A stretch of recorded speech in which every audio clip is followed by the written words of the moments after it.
Muy buenas tardes, mis amados hermanos, hermanas, ministros del Señor que están conectados a esta transmisión. Que el Señor les bendiga en el nombre de RIAM, la Red Internacional Apostólica y Ministerial que agrupa ministerios de Guatemala y del mundo para apoyar, exhortar, consolar y edificar a otras organizaciones ministeriales, así como al cuerpo de Cristo en general. Les damos la más cordial bienvenida a este taller ministerial, que el tema es el ministerio pastoral. Antes de comenzar, quisiera pedirles a todos ustedes que nos acompañen en oración. Padre bendito, te damos gracias, Señor, en el nombre de Jesús en esta hora, por el privilegio que tú nos das, Señor, de poder reunirnos para compartir tu palabra, una palabra que nos edifique, que nos consuele, que nos enseñe, Señor, a cada uno de nosotros acerca de este ministerio tan hermoso y tan maravilloso como es el ministerio pastoral, el ministerio apostólico. Padre, en el nombre de Jesús te pedimos que la unción de tu Espíritu Santo esté sobre cada uno de nosotros, Señor, y que tú, por tu mismo Espíritu Santo, abras nuestro entendimiento, abras nuestros oídos espirituales, abras también nuestro corazón para que sea una tierra fértil en la cual tu palabra pueda ser sembrada y que quede establecida en nuestros corazones y produzca fruto, y fruto en abundancia para la gloria de tu nombre. Padre, en el nombre de Jesús, bendice la vida de cada uno de mis hermanos y de mis hermanas en esta noche, Señor, que se van a conectar. Llénanos de tu sabiduría, Señor, y que todo lo que sea hecho y dicho en esta hora sea para la gloria de tu nombre. Todo te lo pedimos, Señor, en el nombre poderoso de Cristo Jesús. Amén y amén. Para comenzar, mis amados hermanos, quiero manifestarles que realmente el ministerio apostólico es un ministerio hermoso, aunque no negamos que en este tiempo es un ministerio controversial. Un ministerio que ha desatado mucha discusión, mucha controversia, y mucha de esta discusión y controversia ha caído en unos niveles realmente lamentables en cuanto a que ha sido lo que se ha dado. Es más una cuestión de denigrar, una cuestión de descalificar, en lugar de una cuestión de tratar de entender realmente lo que significa el ministerio apostólico. Por esa razón es que decidimos en RIAM hacer este taller, a pesar de que podía obviamente ser un taller controversial, pero nuestro llamado es a edificar el cuerpo de Cristo, a buscar la unidad del cuerpo de Cristo. Entonces, de esa manera es que vamos a iniciar este tema. Si me permiten un momentito nada más, estamos trabajando aquí en una cuestión de compartir esta enseñanza en otras páginas, y luego vamos a proceder a la enseñanza.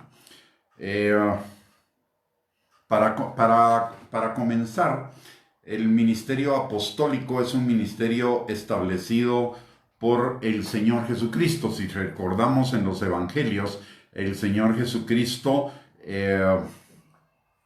estableció a los 12 apóstoles. ¿Eso qué significa? El Señor estaba creando en ese momento un ministerio total y completamente nuevo. Algo que no había existido antes. ¿Y por qué crea el ministerio apostólico el Señor Jesucristo? Por una sencilla razón. Los israelitas nunca fueron llamados a ir a las naciones a predicar el judaísmo. Esa es una innovación que viene con el Señor Jesucristo en la Gran Comisión. Vayan y hagan discípulos a todas las naciones, enseñándoles, bautizándolos en el nombre del Padre, del Hijo y del Espíritu Santo, y enseñándoles a guardar lo que Él nos ha mandado.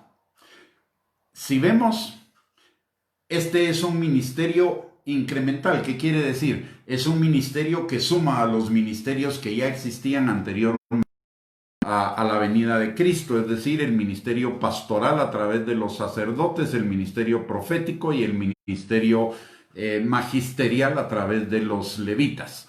Entonces agrega un ministerio más, agregado el ministerio apostólico. De tal manera, la palabra nos enseña en Efesios capítulo 4 acerca de la constitución de esos ministerios. Dice en la palabra en Efesios 4 versículos del 10 al 16, y este es un tema o este es un pasaje central en el de los 5 ministerios. Dice la palabra: el que descendió es el mismo que también subió por encima de todos los cielos para llenarlo todo. Y él mismo constituyó a unos apóstoles, a otros profetas, a otros evangelistas, a otros pastores y maestros, a fin de perfeccionar a los santos ministerio para la edificación del cuerpo de Cristo, hasta que todos lleguemos a la unidad de la fe y del conocimiento del Hijo de Dios, a un varón perfecto, a la medida de la estatura de la plenitud de Cristo, para que ya no seamos niños fluctuantes llevados por doquiera de todo viento de doctrina, por estratagema de hombres que para engañar emplean con astucia las artimañas del error, sino que siguiendo la verdad en amor crezcamos en todo en aquel que es la cabeza, esto es, Cristo, de quien todo el cuerpo bien concertado y unido entre sí por todas las coyunturas que se ayudan mutuamente según la actividad propia de cada miembro, recibe su crecimiento para ir edificándose en amor. Entonces aquí vemos características de los 5 ministerios. Primero, que los constituye el Señor. No son conocidos por hombres, no son nombrados por hombres, son reconocidos por hombres, pero son levantados por el Señor. Número 1. Número 2, nos habla del plazo hasta de duración de la vigencia de esos ministerios, y dice: hasta que todos lleguemos a la unidad de la fe y del conocimiento del Hijo de Dios, a un varón perfecto, a la medida de la estatura de la plenitud de Cristo. Aquí quiero hacer 3 preguntas. La iglesia de Cristo en general, ¿ya habremos llegado a la unidad de la fe y del conocimiento del Hijo de Dios? Obviamente todavía no. Lo vemos en la multiplicidad de organizaciones ministeriales en las cuales enfatizan en ciertos aspectos de doctrina y rechazan otros, y otras organizaciones que rechazan el de esta y asumen otras, y así sucesivamente. Entonces no hemos llegado a la unidad de la fe y del conocimiento del Hijo de Dios. ¿Por qué? Porque si hubiéramos llegado a esa unidad de la fe y a esa unidad del conocimiento de Dios, del Hijo de Dios, estaríamos todos en un mismo sentir, estaríamos alineados en un... Entonces esta es la primera razón por la cual los 5 ministerios siguen siendo necesarios el día de hoy. La segunda pregunta: ¿ya habrá llegado la iglesia de Cristo perfecto a la medida de Cristo? Obviamente todavía no. De hecho, vemos constantemente fricciones, competencias, divisiones, celos, etcétera, en la iglesia, lo cual nos dice que no hemos llegado a ese varón perfecto, a la estatura de la plenitud de Cristo.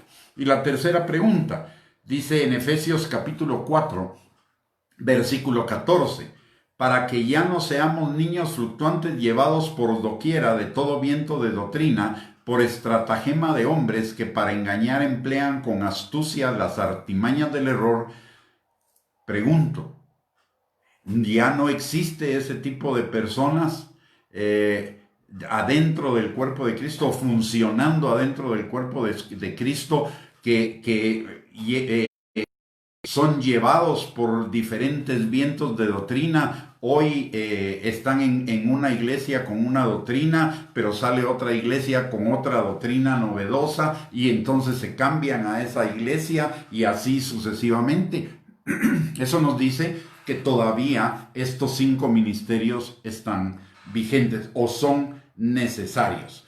La otra cosa que es importante es analizar en la redacción de este pasaje. Dice que en el versículo 10 y 11, el que descendió es el mismo que también subió por encima de todos los cielos para llenarlo todo. Y él mismo constituyó a unos apóstoles, a otros profetas, a otros evangelistas, a otros pastores y maestros. La pregunta es, ¿este es un paquete completo? Un paquete que podríamos desgranar y decir esto sí y esto no. La redacción nos dice que es un paquete completo para beneficio, para bendición de la iglesia. Entonces, y la iglesia todavía existe, la iglesia no va a ser perfeccionada totalmente, sino hasta el día de Jesucristo, todos los que formamos la iglesia, y por lo tanto, hasta que la iglesia sea arrebatada y todos seamos perfeccionados, la necesidad del paquete completo de los ministerios va a seguir existiendo. Ese es un punto que fortalece, digamos, el argumento de la existencia del ministerio apostólico en este tiempo. En segundo lugar, en ninguna parte de la palabra de Dios nos enseña que los ministerios son suprimidos o alguno de los ministerios son suprimidos. Si no es suprimido, si la Biblia no dice que algo es suprimido en algún momento, quiere decir que sigue vigente, porque la misma palabra de Dios dice que ni una tilde ni una jota pasará de toda la palabra hasta que todo se haya cumplido. Por lo tanto, este pasaje sigue siendo totalmente vigente. Ahora, ¿por qué el ministerio apostólico es tan cuestionado? Y esto lo vamos a ver en Efesios capítulo número 2, versículo número 20. La palabra, ojo con esto, porque es bien importante. Dice en Efesios, voy a comenzar en Efesios 2:19. Dice, así que ya no sois extranjeros ni advenedizos, sino conciudadanos de los santos y miembros de la familia de Dios, edificados sobre el fundamento de los apóstoles y profetas, siendo la principal piedra del ángulo Jesucristo mismo. Si se da cuenta, la iglesia se fundamenta sobre se establece sobre el fundamento de los apóstoles y de los profetas. ¿Eso qué quiere decir? Se fundamenta sobre se establecen sus cimientos sobre el fundamento de la doctrina apostólica, y es la doctrina de los apóstoles establecidos por el Señor Jesucristo. Este es un punto importante que nos va a servir un poquito más adelante para entender el ministerio apostólico hoy. La iglesia se establece sobre el fundamento de los apóstoles del Cordero, número 1. Y número 2, sobre el fundamento de los profetas. ¿Y eso qué significa? El Antiguo Testamento. O sea, el fundamento de la iglesia es la palabra de Dios completa, y los apóstoles y los profetas son los responsables de que la iglesia sea establecida sobre ese fundamento, no sobre ningún otro fundamento. De tal manera que si vemos, voy a hacer una descripción un poquito rápida de los 5 ministerios. Vemos que el apóstol es el que establece la doctrina. El profeta es el que da la dirección y trae corrección para que no nos apartemos de esa doctrina. El evangelista es el que trae a la gente a la iglesia para ser fundamentada en esa doctrina. El pastor es el que predica de esa doctrina a la iglesia y enseña juntamente con el maestro esa doctrina a la iglesia. O sea, todo debe girar alrededor de la sana doctrina. Toda la palabra de Dios, toda. No versículos sacados de contexto o no las cosas que me gustan, sino todo lo que dice la palabra de Dios. De hecho, la sana doctrina la podríamos definir en función de lo que el Señor Jesucristo estableció en Mateo 22, 36 al 40. A él le preguntan cuál es el principal mandamiento de la ley y él dice: amarás al Señor tu Dios con todo tu ser y a tu prójimo como a ti mismo. O sea, la sana doctrina es todo aquello que nos lleva a vivir en el amor a Dios, en el amor al prójimo y en el amor a nosotros mismos. La sana doctrina, si bien no está definida específicamente en la palabra de Dios, es la que nos lleva a vivir en amor. ¿Por qué? Porque la misma palabra en 1 Corintios capítulo 13, cuando habla del amor, dice que todo pasará, menos la fe, la esperanza y el amor, pero el mayor de ellos es el amor. O sea, la sana doctrina es vivir en amor a Dios, en amor al prójimo y en amor a nosotros mismos. Muy bien. El trabajo del apóstol es fundamentar la iglesia sobre ese cimiento. Luego, que estableció Jesús, obviamente el cimiento principal de la iglesia es Jesús. Después es la doctrina de los apóstoles, que vamos a ver. Toda la doctrina de los apóstoles tiene que ver con el amor. Y entonces los apóstoles en este tiempo son los responsables de que esa sana doctrina, ese fundamento, siga ahí establecido en la iglesia. Luego de ver Efesios capítulo 2, versículo, obviamente si hay tanta oposición al ministerio apostólico, ya podemos entender la razón, ¿verdad? Es porque el enemigo de nuestras almas no quiere que la iglesia tenga el fundamento, después de estar fundamentada en Jesucristo, el fundamento de la sana doctrina, el fundamento del amor. Recuerde que el diablo de amor no tiene absolutamente nada, pero Dios es amor. Entonces el diablo lo que trata es de bombardear ese ministerio apostólico junto con el ministerio profético, que son los dos ministerios más cuestionados en este tiempo, para evitar que la iglesia esté fundamentada sobre el amor, sobre la sana doctrina, sobre el fundamento establecido por los apóstoles del Cordero. Muy bien, sigamos a otro punto para fundamentar el ministerio apostólico. En Proverbios capítulo 4, versículo 18, la palabra de Dios dice que la vida del justo es como la luz de la aurora, que va en aumento hasta que el día es perfecto. Si la vida del justo va en aumento y la iglesia es la máxima unidad de los justos, la iglesia también debe ir en aumento. ¿Qué significa esto? En función de los dones, que en este momento la iglesia debería tener más dones de los que tuvo antes, no menos. La enseñanza del cesacionismo va en contra de la naturaleza de Dios. ¿Por qué? Porque quita en lugar de poner. Y Dios, la única razón por la cual quita algo es porque es inconveniente para nuestro crecimiento espiritual. Dios lo único que nos quita es cuando hay alguna cuestión que nos está impidiendo alcanzar a ese varón perfecto, a la estatura de la plenitud de Cristo.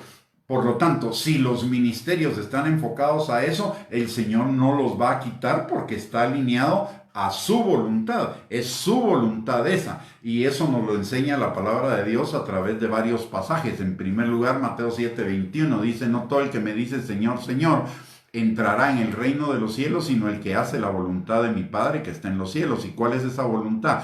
Romanos 8:28 al 29 nos enseña que todas las cosas obran para bien de los que amamos a Dios, esto es, aquellos que conforme a su propósito fueron llamados para que el carácter de Cristo fuera establecido en ellos, fuera formado en ellos. Y 2 Corintios capítulo 3, versículo 18, nos habla también de lo mismo. Dice que donde está el Espíritu del Señor, ahí hay libertad, y que el Espíritu nos va transformando de gloria en gloria en la imagen misma de Cristo.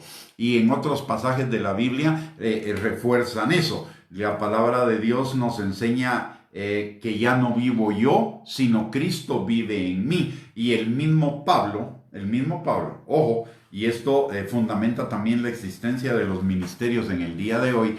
El mismo Pablo, al final de su ministerio, él mismo dice: no que ya lo haya alcanzado, sino aún prosigo a la meta del supremo llamamiento de Dios en Cristo. ¿Y cuál era esa meta? Él mismo lo enseña en sus epístolas. Ya no vivo yo, Cristo vive en mí. Crecer al varón perfecto, a la estatura de la plenitud de Cristo. Imagínense, si Pablo no había alcanzado todavía esa meta, después de 30 y pico de años de ministerio y después de todas las epístolas que había escrito, etcétera, etcétera, cuánto menos nosotros lo hemos alcanzado. Y eso fundamenta la necesidad del ministerio apostólico y del ministerio profético y de los otros ministerios en el día de hoy. Entonces, Dios no es un Dios que nos va a restar cuando lo que necesitamos es sumar. Y cuando Él dice que algo suma a nuestras vidas, Él no lo va a quitar. Sería ir en contra de su voluntad. Así que la doctrina del cesacionismo de los dones tiene esa debilidad en que no obedece al carácter de Dios de sumar, sino que asume que resta, cuando también la palabra de Dios nos dice en tercera de Juan 2, hijo mío, yo deseo que tú seas prosperado en todas las cosas y tengas salud, así como prospera tu alma, así como va creciendo tu alma. Entonces, Dios es un Dios de sumas, no de restas. El otro argumento que fundamenta la existencia de un ministerio apostólico genuino, aunque también nos habla de un ministerio apostólico falso, es Apocalipsis capítulo 2, versículo número 2. Dice: yo conozco tus obras y tu arduo trabajo y paciencia, y que no puedes soportar a los malos, y has probado a los que se dicen ser apóstoles y no lo son, y los has hallado mentirosos. Si hay un apóstol falso, es porque hay un verdadero. Si no, simplemente Juan hubiera escrito en ese pasaje, o Dios por el Espíritu Santo a través de Juan hubiera escrito en ese pasaje: no crean a otros apóstoles que no sean los apóstoles del Cordero. Pero si está diciendo que hay unos falsos, es porque aparte de los apóstoles del Cordero, como lo vamos a evidenciar un poquito más adelante, existían otros apóstoles que eran genuinos y a los cuales los otros querían suplantar como falsos apóstoles. Lo mismo pasa en 2 Corintios capítulo 11, versículo 13. Dice Pablo: porque estos son falsos apóstoles, obreros fraudulentos que se disfrazan como apóstoles de Cristo. Es decir, habían apóstoles verdaderos y habían apóstoles fraudulentos. O sea, convivían los dos. Y aparte de los 12, porque si no hubiera sido una declaratoria: ustedes no crean a ninguno que se dice apóstol que no sea de los apóstoles del Cordero. Entonces, definitivamente habían otro tipo de apóstoles aparte de los apóstoles del Cordero. Para entender el ministerio apostólico, también tenemos que definir, o es importante que definamos qué es un apóstol. Un apóstol, o la palabra que se traduce apóstol, es derivada de la palabra griega apostelo, Y apostelo significa un enviado o un despachado a hacer una tarea específica. De hecho, la palabra viene del nombre de un funcionario romano. El funcionario romano se llamaba apostelo.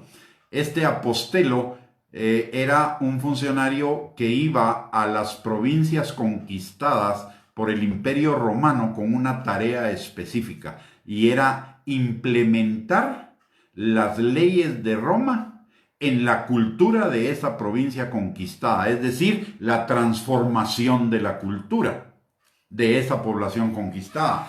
De tal manera que hay una similitud, por eso el Señor Jesucristo usa la palabra apóstol para los que Él nombra. ¿Por qué razón? Porque los ministros somos llamados a enseñarle a las personas la cultura del reino que sustituya la cultura que Él de antes de haberse convertido. O sea, somos los enviados del Señor Jesucristo y de Dios para transformar la manera de pensar y la manera de vivir de las personas que llegan al conocimiento del Señor Jesucristo, a establecer la cultura del reino. Por eso la palabra de Dios en Mateo capítulo 6, versículo 33 dice: busquen el reino de Dios y su justicia, y todas las cosas les van a ser dadas por añadidura. O sea, los 5 ministerios en su función específica, uno de establecer el fundamento, otro de dar la dirección y la corrección para mantener ese fundamento, el evangelista para atraer a la gente para ser establecida en ese fundamento, el pastor para afirmar a la gente en ese fundamento, y el maestro para enseñar los fundamentos y transferirlos a las personas. Todos debemos estar dirigidos a establecer el reino de Dios y su justicia. Esa debe ser la meta. No que alguien tenga éxito, que alguien tenga prosperidad económica o buena autoestima o cosas por el estilo, sino a ser establecedores del reino de Dios en la tierra, en la mayor medida de lo que nos sea posible, entendiendo que el establecimiento del reino de Dios en la época de la iglesia es un establecimiento imperfecto, porque el Señor establecerá la perfección de su reino en el milenio y posteriormente en la eternidad. Ahora veamos lo que la palabra de Dios nos dice acerca de los apóstoles en el Nuevo Testamento. Y vamos a ver que en el Nuevo Testamento la denominación de apóstol no es únicamente para los 12 apóstoles del Cordero, los 12 apóstoles de Jesucristo, sino que para otros llamados al apostolado. Dice la palabra en primer lugar, y este es un pasaje muy importante, Primera de Corintios capítulo 15, versículos del 5 al 8. Dice: y que apareció a Cefas, es decir, Pedro, y después a los 12. Ahí están los 12 apóstoles de Jesucristo.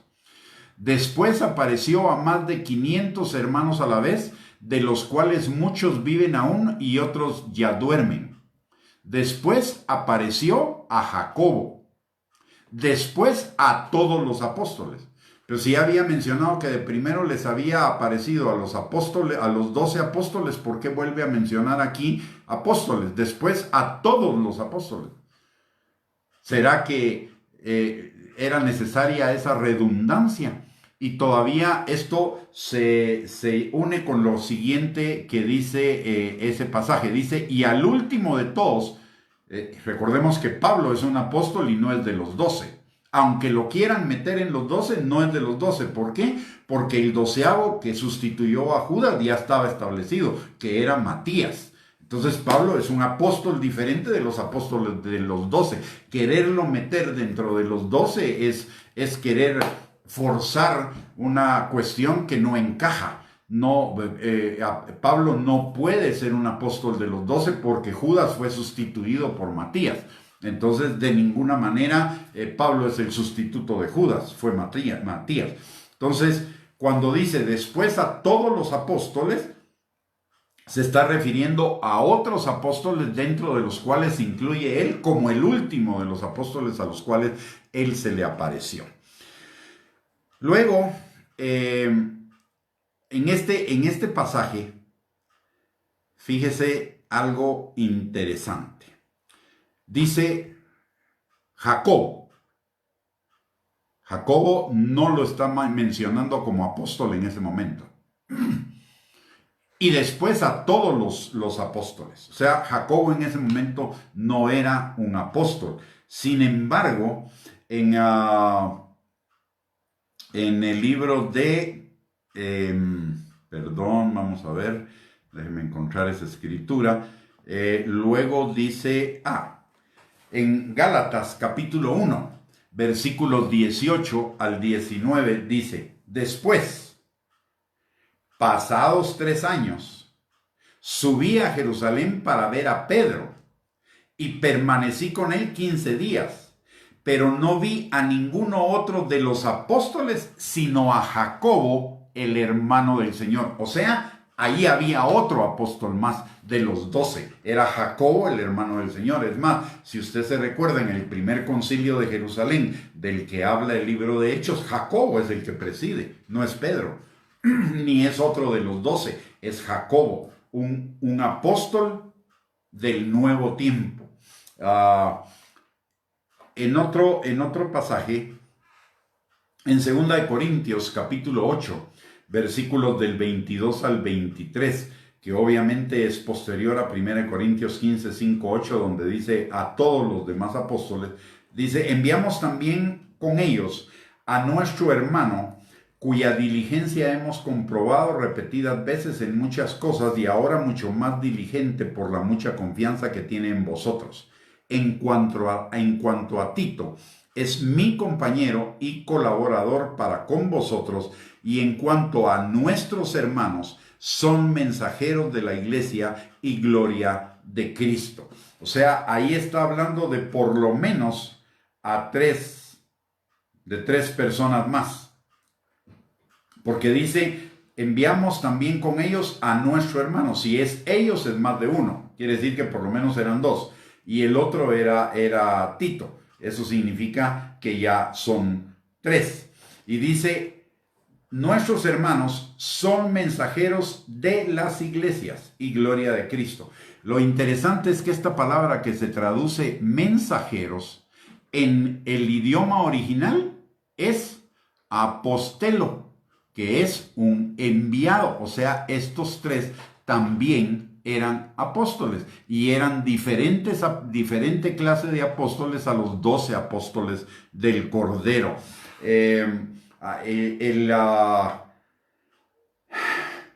El siguiente pasaje que quiero compartir con ustedes es Filipenses capítulo 2, versículo 25. La palabra de Dios dice, mas tuve por necesario enviaros a Epafrodito, mi hermano y colaborador y compañero de milicia, vuestro mensajero y ministrador de mis necesidades. Otra vez la palabra que se traduce mensajero en el idioma original es apóstolo. O sea que este era un apóstol. Hechos, capítulo 14, versículo 14. Dice la palabra. Cuando lo oyeron los apóstoles, Bernabé y Pablo rasgaron sus ropas y se lanzaron entre la multitud dando voces. O sea, aquí vemos otros 2 apóstoles. La palabra de Dios nos habla de 2 apóstoles que eran diferentes a los 12 apóstoles. Entonces, nos habla de otra clase de apóstoles o de otro grupo de apóstoles.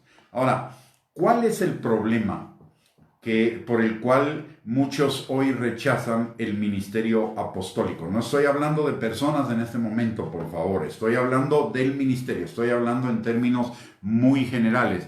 En la segunda parte de este estudio vamos a hablar de las características de los apóstoles para que podamos discernir el que es verdaderamente un apóstol y el que no es un apóstol.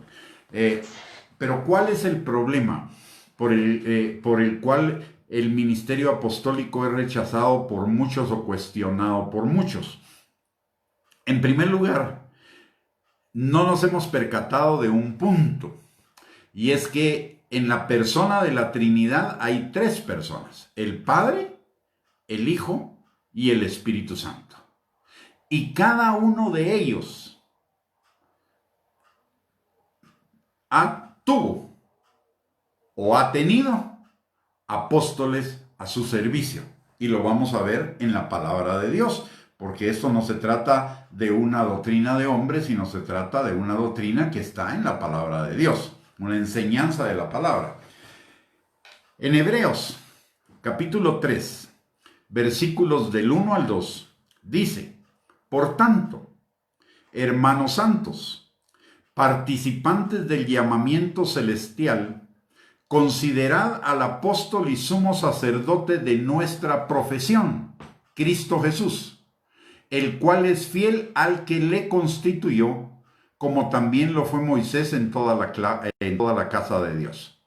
Notemos que llama a Jesús el apóstol y sumo sacerdote de nuestra profesión o fe.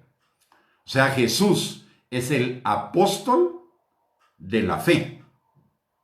Luego dice: el cual es fiel al que le constituyó, como también lo fue Moisés en toda la casa de Dios. Entonces, ¿quién constituyó a Jesús como su apóstol, como su enviado? Lo constituyó el Padre. Entonces, Jesús es el apóstol del Padre. Luego, sigamos a Mateo capítulo 10, versículos del 1 al 2. Entonces, llamando a sus 12 discípulos, Jesús les dio autoridad sobre los espíritus inmundos para que los echasen fuera y para sanar toda enfermedad y toda dolencia. Los nombres de los 12 apóstoles son estos. Primero Simón, llamado Pedro, y ahí viene la lista de los 12 apóstoles. Entonces, ¿quién constituyó a esos 12 apóstoles? Los constituyó Jesús, porque dice: llamando a sus discípulos, les dio autoridad sobre los espíritus inmundos para que los echasen fuera, etc. Y los nombres de los 12 apóstoles son estos. Entonces, estos son los 12 apóstoles del Cordero. Ya sabemos que Judas traicionó a Jesús, como murió, fue sustituido por Matías, que había estado con ellos. O sea, los 12 apóstoles fueron los que vieron directamente a Jesús. Muy bien. Ahora veamos un hecho interesante en Hechos 13, 1 al 3, que nos va a aclarar lo de los tres grupos de apóstoles. Dice en Hechos 13, 1, 3. Había entonces en la iglesia que estaba en Antioquía profetas y maestros: Bernabé, Simón, el que se llamaba Níger, Lucio de Cirene, Manahem, el que se había criado junto con Herodes, el tetrarca, y Saulo. Ojo, profetas y maestros. Y ahí está metido Bernabé y está metido Saulo. ¿Correcto? Bueno. Y dice: ministrando estos al Señor y ayunando, dijo el Espíritu Santo: apartadme a Bernabé y a Saulo para la obra a que los he llamado. Entonces, habiendo ayunado y orado, les impusieron las manos y los despidieron. Si notamos, el que llama a Saulo o Pablo y a Bernabé, que son llamados apóstoles posteriormente también, como lo vimos en un pasaje anterior, fue el Espíritu Santo. O sea, que ellos dos fueron llamados apóstoles o constituidos apóstoles por el Espíritu Santo. Entonces vemos tres clases de apóstoles en la palabra. Y son Jesús, el apóstol del Padre, los 12 del Cordero, que son los apóstoles de Jesús, y los otros apóstoles o los demás apóstoles, que son los apóstoles del Espíritu o los apóstoles de la iglesia. Y como mencionamos, cada uno de ellos tiene diferente función. Jesús es el apóstol de nuestra fe. Él vino a establecer los fundamentos de la fe. Luego los 12 apóstoles o los apóstoles del Cordero fueron los encargados de establecer o desarrollar la doctrina derivada de las enseñanzas de Jesús. Por eso las epístolas son escritas por los apóstoles. Tenemos los evangelios, todos los evangelios corresponden a las enseñanzas de los apóstoles. El de Mateo se corresponde a las enseñanzas de Pedro. Marcos era un apóstol de Jesús, lo mismo que Juan. Y el evangelio de Lucas es una recopilación de todos los que vieron directamente a Jesús, como lo dice el mismo Lucas. ¿Y quiénes fueron los que vieron directamente a Jesús? Los apóstoles. Entonces, todos los evangelios fueron establecidos por los apóstoles.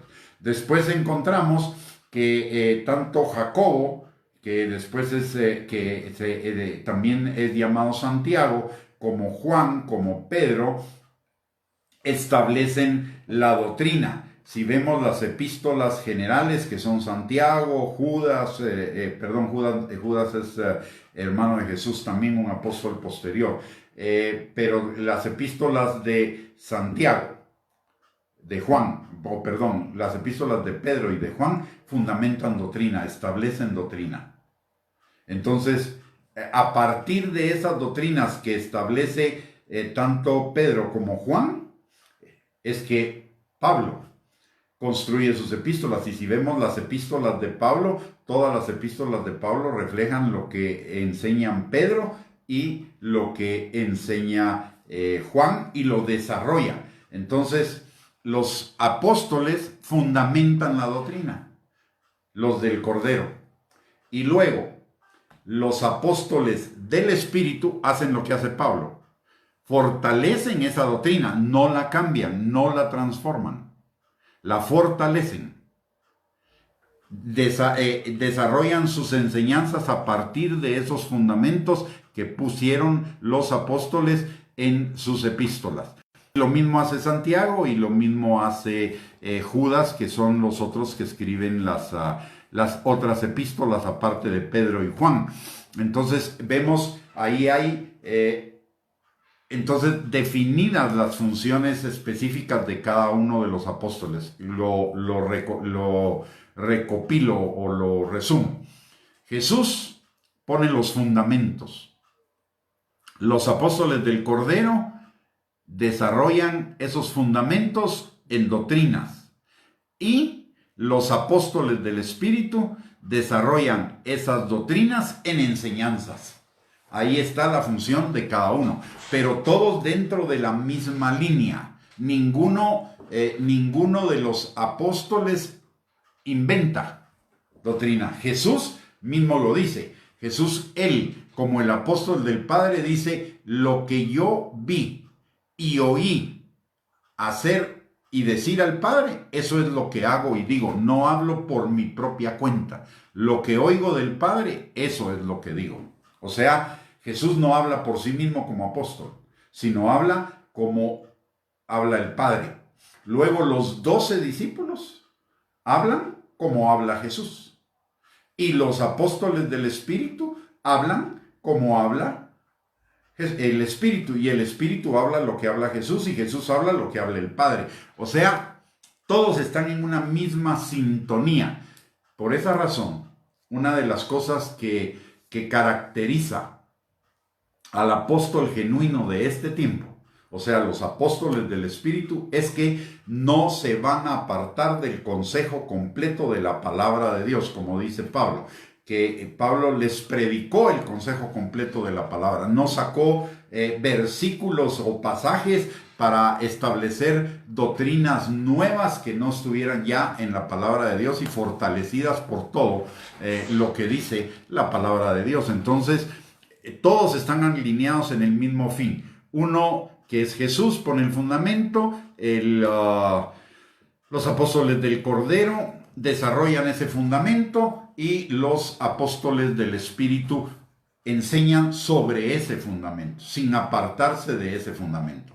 Hoy, desgraciadamente, encontramos no voy a juzgar por qué ni nada, pero encontramos algunas enseñanzas de personas que se dicen apóstoles o que se titulan apóstoles, que al compararlas con el contexto completo de la palabra de Dios, no tienen nada que ver, como por ejemplo la enseñanza de la autoestima o la enseñanza de la prosperidad económica o la persecución del éxito, etcétera. Esas enseñanzas o la enseñanza del decreto o la enseñanza del reclamo o la enseñanza de la declaración, esas no tienen nada que ver con lo que nos dice la palabra de Dios, porque recuérdese que incluso los profetas, la palabra de Dios dice que no hablaron por sí mismos, sino que hablaron inspirados por el Espíritu Santo, lo que el Espíritu Santo les daba que hablasen.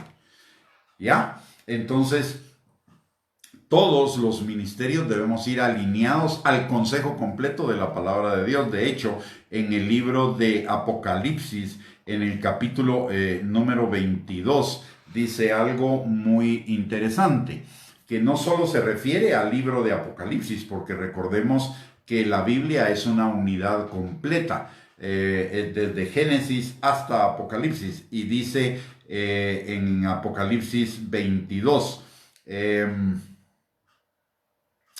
dice, vamos a ver,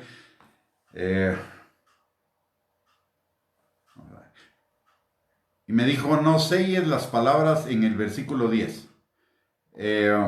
Perdón, no es ese el pasaje que estoy buscando, sino que aquí está, en el 18 dice, 22:18.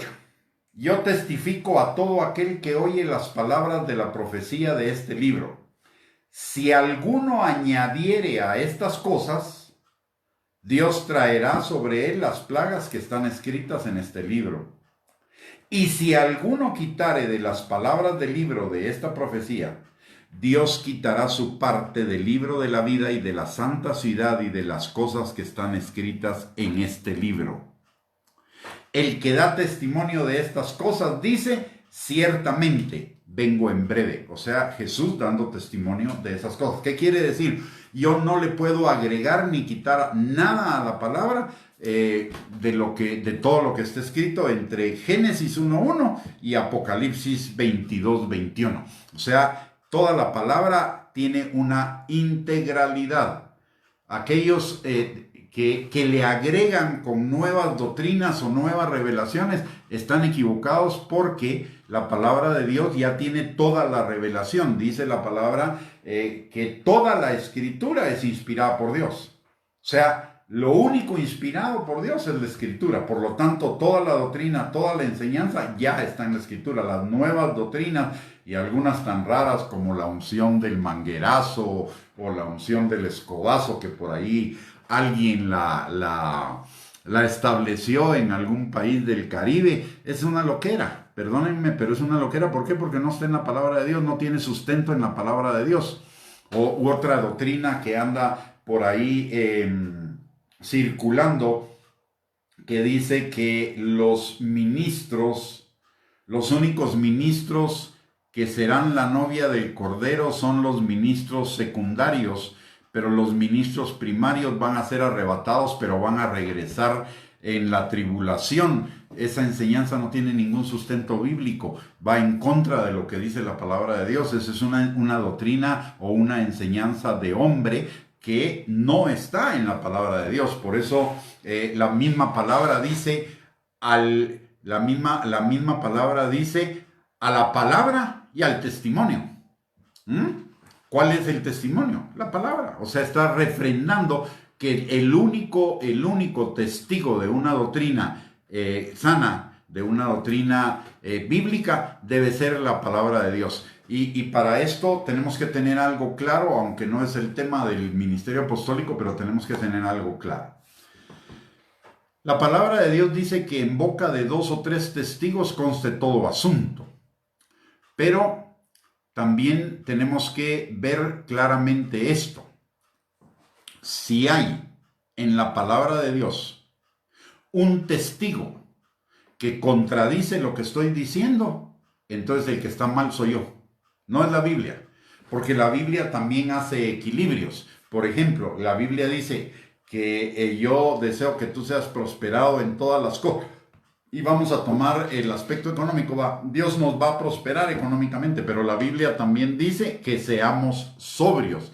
Y la Biblia también dice, sé vivir en abundancia, sé vivir en escasez. Estemos contentos con lo que tenemos.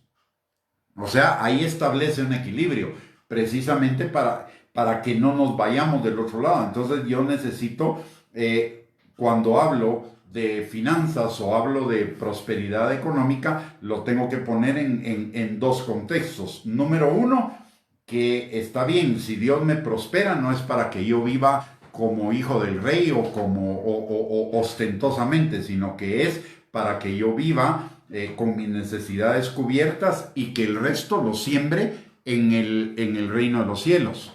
Número uno. Y número dos, también la palabra de Dios dice que la prosperidad económica va a venir, de que la que viene de Dios no añade tristeza con ella. ¿Por qué? Porque viene complementada con una prosperidad en todas las demás áreas de mi vida, es decir, una transformación de mi yo,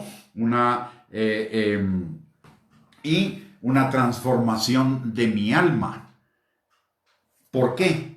Porque si mi yo no es transformado, si mi yo no muere a sí mismo, cuando tenga las riquezas, ¿qué voy a hacer con esas riquezas? Darme la gran vida, pues. Y la palabra no dice que es para que me dé la gran vida. De hecho, la palabra nos enseña algo muy interesante. Todos los tesoros que David hizo en su vida terrenal, los entregó para el templo. No para vivir él ostentosamente o para que su familia viviera ostentosamente. Él guardó de los tesoros que conquistó lo que era para el templo y aparte lo que era su riqueza personal, pero nos dice al final que al final de su vida dio todos los tesoros que había juntado para el templo al templo, pero además de su tesoro personal dio otro montón de tesoros. O sea, no fue para que él viviera ostentosamente, fue para que sirvieran para la gloria de Dios, para la extensión del reino. Entonces, por eso la palabra de Dios dice que hagamos tesoros en el cielo. Ese es el equilibrio, ¿sí? Que le debo dar a una enseñanza, porque si me voy del otro lado, lo que estoy haciendo es creando una doctrina de error.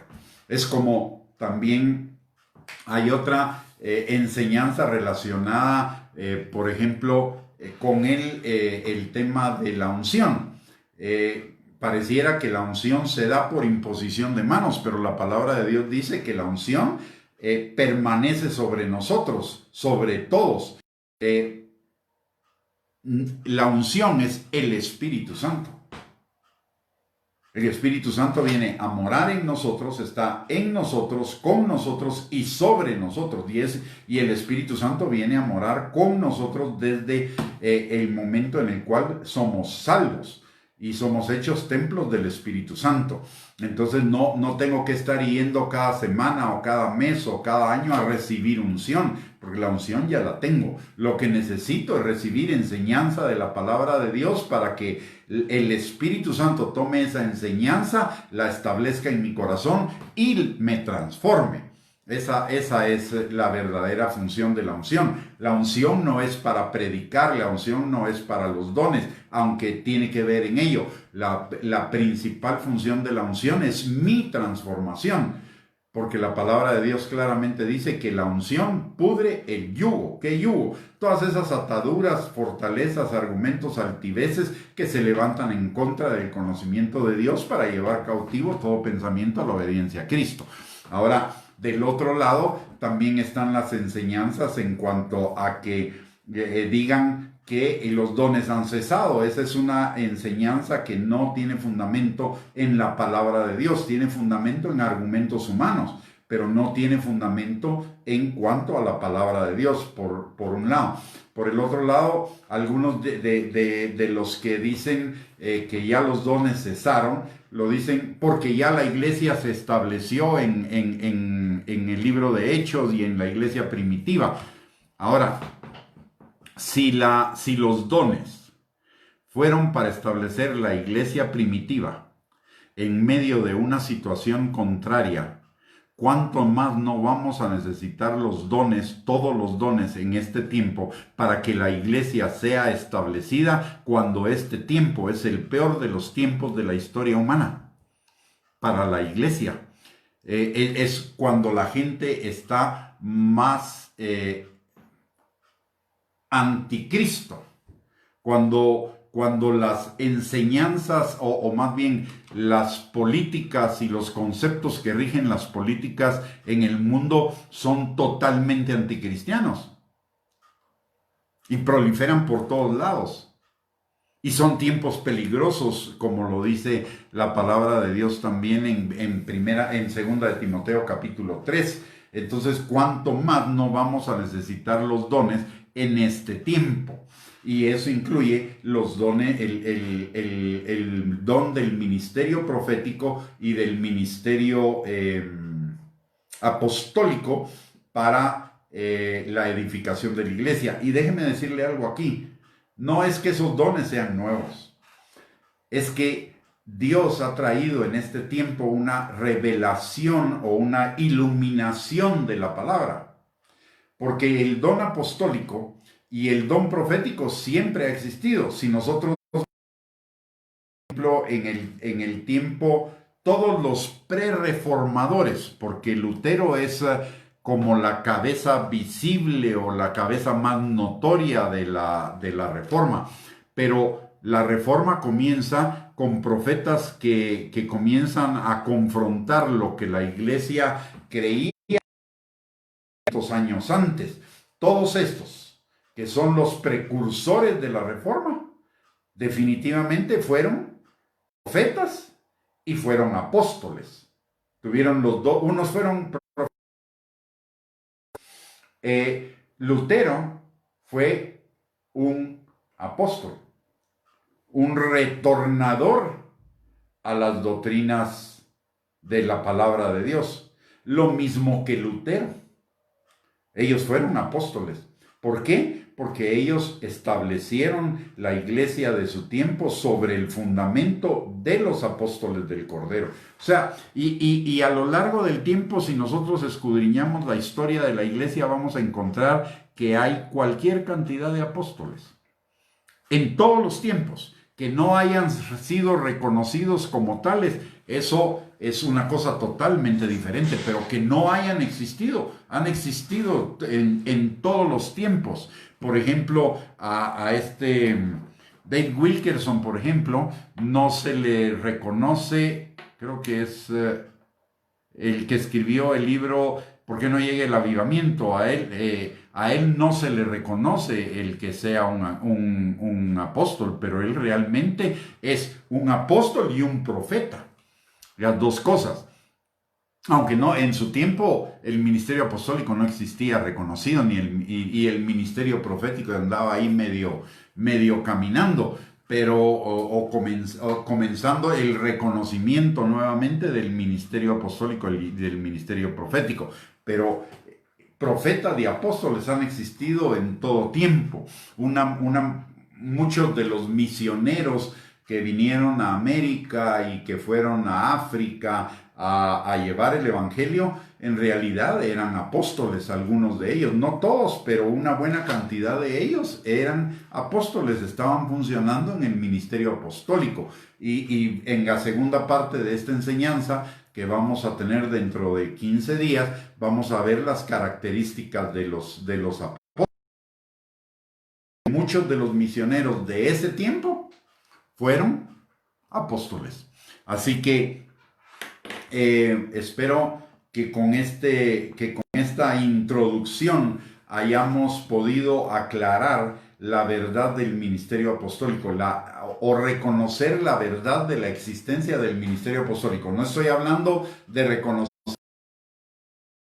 estoy hablando de reconocer un ministerio, la generalidad de un ministerio, los fundamentos de un ministerio que existe. Y todavía, si hubiera alguna duda, para aquellos que creen en el cesacionismo de los dones, y entre esos del ministerio. La palabra de Dios en Hechos capítulo 3, versículo número 21, nos dice o nos enseña algo que nos debe hacer reflexionar.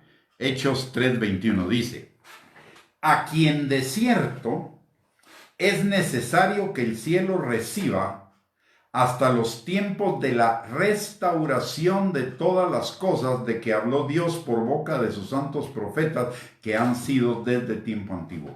Entonces Dios, si en algún momento hubieran cesado los dones, Dios está en el tiempo de la restauración de los dones.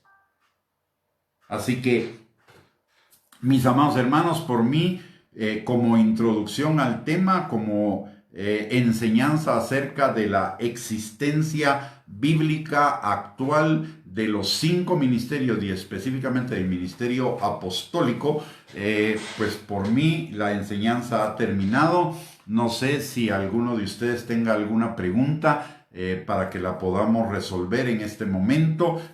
Puede hacerla a través de los comentarios de la transmisión que salen ahí en su pantalla, por si usted quiere comentar algo. Si tuviera alguna pregunta, por favor, antes de que finalicemos esta enseñanza, quisiera que la escribieran y la pudiéramos resolver de una vez, para que no quede ninguna duda acerca del fundamento bíblico del ministerio apostólico. Vemos son 3 diferentes tipos de apóstoles a través de 3 diferentes épocas. En la época de Jesucristo, Él es el apóstol de la fe. En la época de los discípulos, ellos son los apóstoles de Jesucristo para establecer para estructurar, digamos, la doctrina que Jesús vino a enseñar, y los apóstoles del Espíritu, que son los que el día de hoy son los responsables de mantener la iglesia fundamentada sólidamente sobre la enseñanza de los discípulos y toda la palabra de Dios. Muy bien, si no tienen ninguna pregunta, porque no veo aquí en la pantalla que estén haciendo alguna pregunta, entonces voy a orar. Y mientras oramos, si usted tiene la pregunta, hágala, y después de la oración, entonces vamos a contestarla. Padre bendito, te damos gracias, Señor, en el nombre de Jesús, por esta tarde, por el privilegio que tú nos has dado, Señor, de poder compartir tu palabra con nuestros hermanos, Señor. Y Padre, en el nombre poderoso de Cristo Jesús, te pedimos, Señor, que tú, por tu Espíritu Santo, traigas iluminación a esta palabra para que quede establecida firmemente en nuestros corazones, Señor, y produzca fruto, y fruto en abundancia. Padre, en el nombre poderoso de Cristo Jesús, yo vengo orando por cada uno de nosotros, todos los que estamos conectados a esta transmisión y los que la verán después, Señor, y los que por alguna razón tuvieron que dejarla. Te pido, Padre, en el nombre poderoso de Jesús, que tu mano esté sobre cada uno de ellos y sobre sus familias, Señor, sanando al que está enfermo, restaurando al que está quebrantado, liberando de cadenas y de cárceles, Señor, a todos los que todavía estén bajo alguna atadura del enemigo, Padre. También te pedimos, mi Dios todopoderoso, que tú suplas toda necesidad, que fortalezcas al que está cansado, que le des fuerzas al que está debilitado, y que toda ansiedad, frustración o cualquier motivo de tristeza, Padre, sean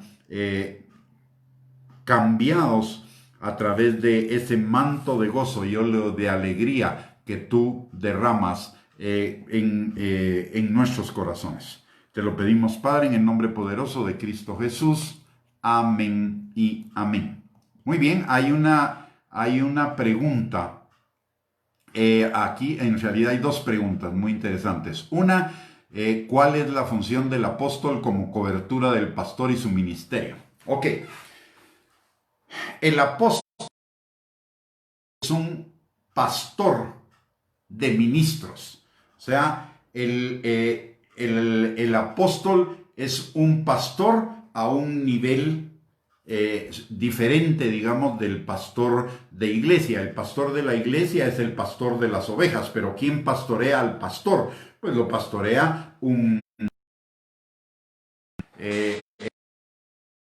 funciones y lo vemos claramente, por ejemplo, en Jesús. Jesús tenía los apóstoles, ¿y quién pastoreaba a Jesús? ¿Y quién pastoreaba a los apóstoles? Jesús. ¿Y quién pastoreaba a los otros apóstoles que fueron surgiendo a lo largo del libro de Hechos? Bueno, a Pablo lo pasó Pedro, como él mismo lo dice. Yo subí con ellos y fui y les conté y todo, y ellos me dijeron todo lo que yo estaba predicando estaba bien, solo que no me olvidara de los pobres y de los necesitados. Entonces, Pablo estaba bajo el pastoreo. La palabra cobertura realmente debería significar pastoreo, cuidado. Es el que le enseña a los otros ministros los fundamentos de la doctrina que los otros ministros deben replicar o guardar. Número uno. Y también los cuida, obviamente. Está en contacto con ellos. Es un pastor de pastores, de ministros. Número uno. En muchos casos el problema de la cobertura es que el término cobertura se ha usado como enseñoreamiento, como que yo soy el mando, y no es, y realmente no es así, porque digamos, en una iglesia, ¿a quién puso Dios como cabeza de una iglesia? Al pastor. Entonces, cuando el pastor, cuando el apóstol, por ejemplo, llega a esa iglesia, él no llega con la autoridad sobre el rebaño, él llega bajo la autoridad del pastor. O sea, él se debe sujetar al pastor, como dice claramente, sujétense unos a otros, dependiendo el rol que estoy jugando. Si yo soy el apóstol del pastor al que estoy cuidando, pues en la función de cuidado y de pastoreo y de enseñanza al pastor, obviamente el apóstol tiene la autoridad. Pero si ese apóstol es invitado a predicar a esa iglesia, él debe sujetarse a la autoridad del pastor, porque el pastor es la autoridad ahí, en la iglesia.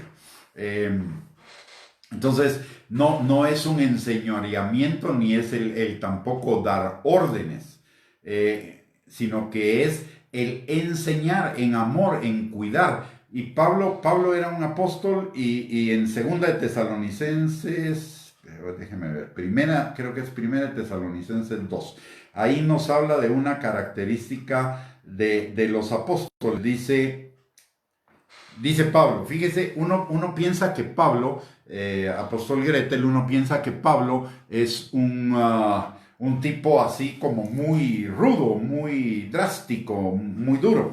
Sin embargo, mire lo que dice acá. Primera de Tesalonicenses 2:8 dice: tan grande es nuestro afecto por vosotros, que hubiéramos querido entregaros no solo el Evangelio de Dios, sino también nuestras propias vidas, porque habéis llegado a sernos muy queridos. Porque os acordáis, hermanos, de nuestro trabajo y fatiga, como trabajando de noche y de día, para no ser gravosos a ninguno de vosotros, os predicamos el Evangelio de Dios. Vosotros sois testigos, y Dios también, de cuán santa, justa e irreprensiblemente nos comportamos con vosotros los creyentes, así como también sabéis, de modo como el Padre a sus hijos, exhortábamos y consolábamos a cada y os encargábamos que anduvieseis como es digno de Dios, que os llamó a su reino y gloria. Es decir, el carácter del pastor o del apóstol debe ser un carácter que manifieste el amor paternal de Dios hacia los pastores, así como los pastores lo necesitan. El apóstol debería manifestarlo hacia los ministros que tiene bajo su cobertura. Y en el mismo sentido nos habla Juan en primera de Juan. Si vemos ahí 9 veces por lo menos, y creo que son más, pero por lo menos 9 veces Juan llama a los que les está escribiendo la carta hijitos.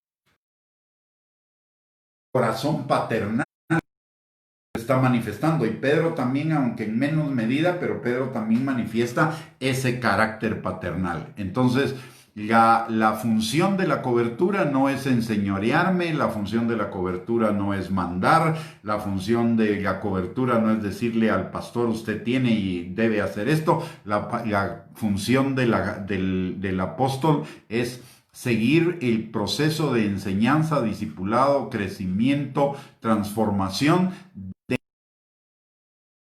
que está bajo su cobertura.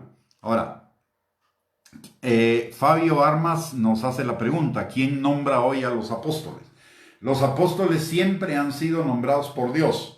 Nunca el apostolado o el profeta o el evangelista, el pastor o el maestro son nombrados por hombres o no deberían ser nombrados por hombres. Reconozco que hay ministerios que fueron nombrados por hombres. Esa es una realidad que no podemos negar. Pero el verdadero ministerio, el verdadero dado por Dios, quien además le da los dones, y luego de eso es reconocido por otros ministros más maduros que reconocen los dones que él tiene. Y además las personas hacia las que es enviado también reconocen el don. Por eso Pablo dice, para aquellos no seré apóstol, pero para ustedes sí, porque ustedes son las cartas escritas y son la prueba de mi apostolado. O sea, el que está bajo la cobertura de un ministerio va a reconocer el ministerio. Otros quizás no lo reconozcan. Por ejemplo, digamos, alguien no puede reconocer mi ministerio. Bueno, eso no es problema mío. El que reconozcan si yo tengo el ministerio o no lo tengo, ese no es un problema mío. Es simple y sencillamente la evidencia de que yo no fui mandado a esa persona. Amén. Entonces, debemos tener bien claro que el que nombra es Dios. A través del Espíritu Santo, Dios llama a alguien, pone esa convicción, ese deseo en el corazón. Ese deseo es una pasión y esa pasión viene acompañada de los dones y la persona, aunque no sea nombrada, va a hacer el trabajo. Aunque no sea reconocida en ese momento, va a hacer el trabajo. Luego, por sus frutos, otros ministros maduros van a decir, ok, sí, este lo tiene, y entonces lo van a reconocer. Y luego la gente también lo va a reconocer. Recuérdese que, por ejemplo, el don apostólico de Pablo y de Bernabé lo reconocieron otros profetas y maestros de Dios para Pablo y Bernabé. Entonces, en esa escala no es por nombramiento humano, es por un llamamiento divino. Y el llamamiento tiene una característica. El llamamiento lo arrincona a uno. ¿En qué sentido? Cuando uno es llamado de Dios, uno no le va a quedar otra cosa más que seguir ese llamamiento. Uno se puede hacer el loco de muchas formas, como se trató de hacer, ¿cómo se llama Moisés, cuando era el libertador de Israel? Se recuerda usted con la zarza ardiendo. Él se hizo todo el tipo de quites posibles y Dios lo arrinconó. Jeremías también se quiso hacer los quites del ministerio que Dios le había llamado y al final reconoció, me desespera si no puedo hacer otra cosa más que seguir en el llamado, aun cuando el llamado sea tan complicado como lo fue el llamado de Jeremías. Y así encontramos a otros en la palabra de Dios. El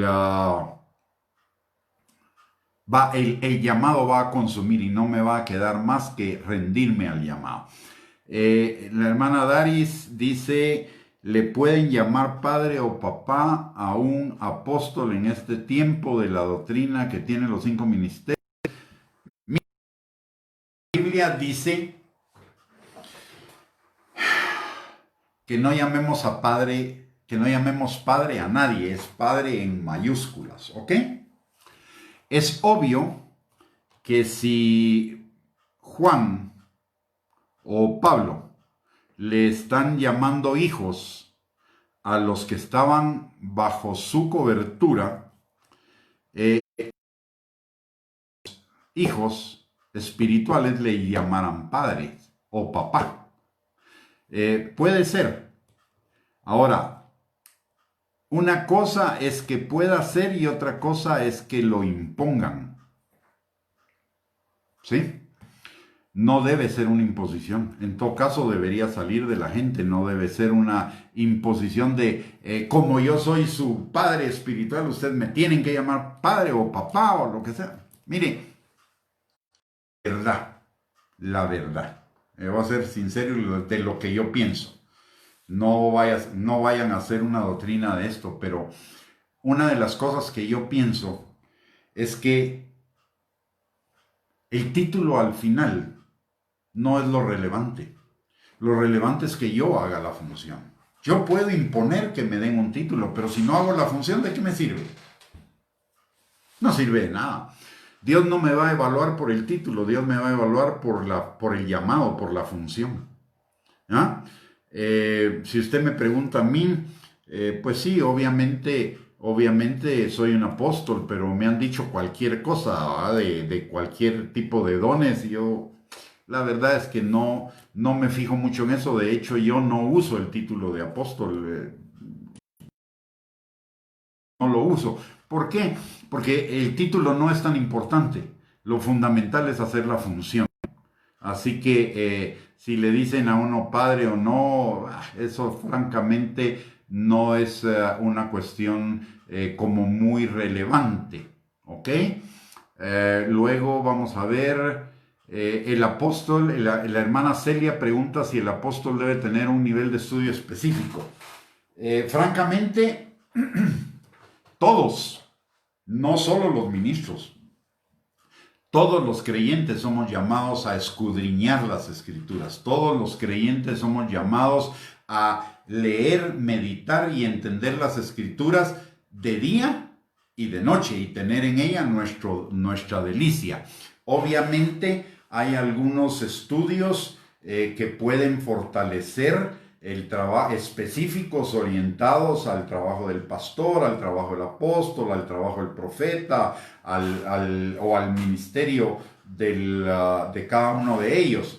Pero el primer requisito es que el apóstol sea llamado y además que sea dirigido por el Espíritu Santo, y el Espíritu Santo va a guiarlo a ese entrenamiento o a esa capacitación, pero la capacitación no termina. Si usted me pregunta, yo tengo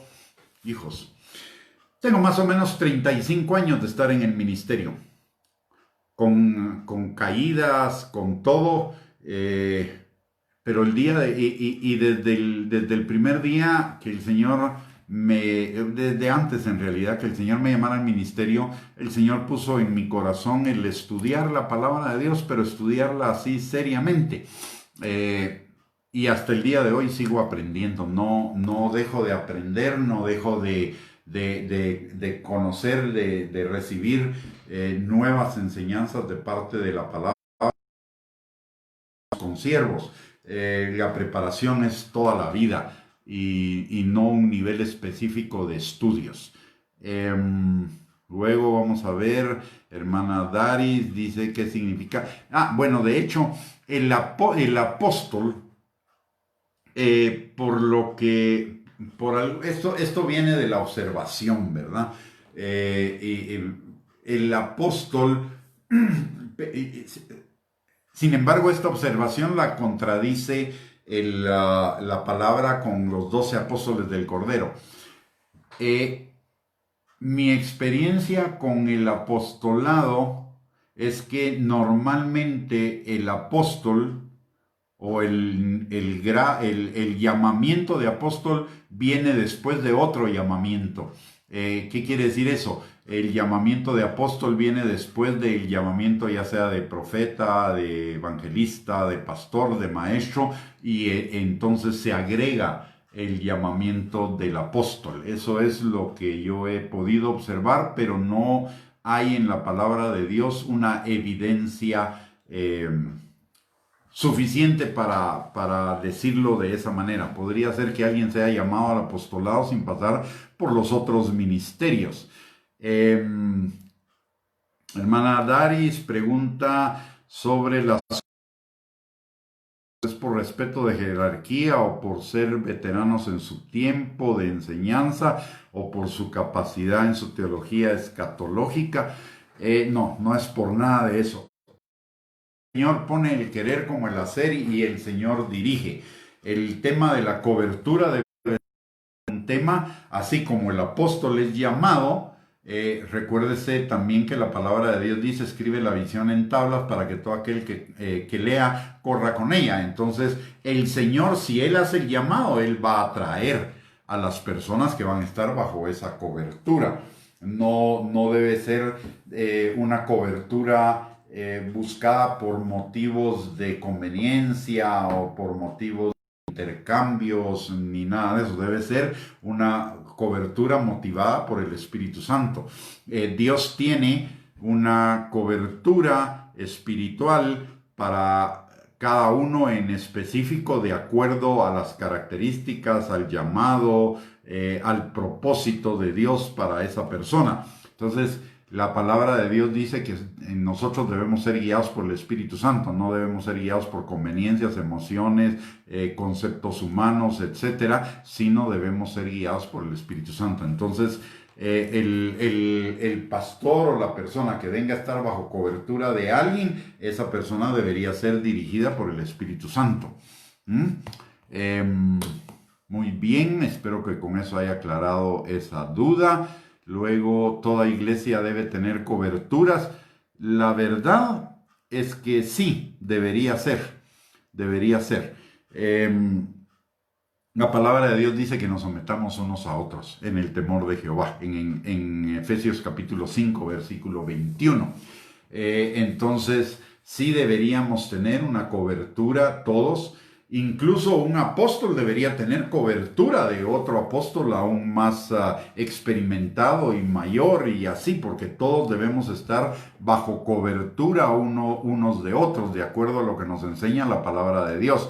Es cierto que algunos dicen, sí, pero es que mi cobertura es Jesús, sí, pero la cobertura de todos es Jesús, pero Jesús nos dice de ponernos bajo cobertura de otro. De hecho, en Eclesiastés capítulo 5 creo que es, dice: sobre un alto gobierna otro más alto y sobre este otro más alto.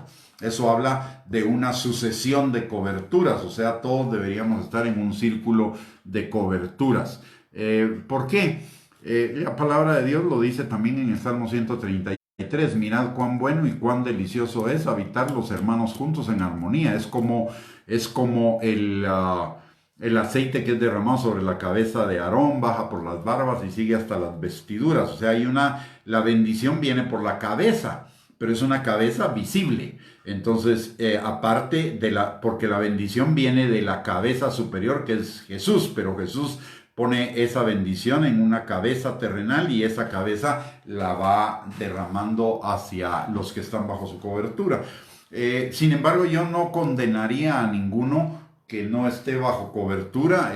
Lo que necesita es dejarse guiar por el Espíritu Santo, y muchas veces el no aceptar una cobertura o no querer estar bajo cobertura puede estar manifestando alguna situación del corazón que necesita ser sanada, restaurada y arreglada.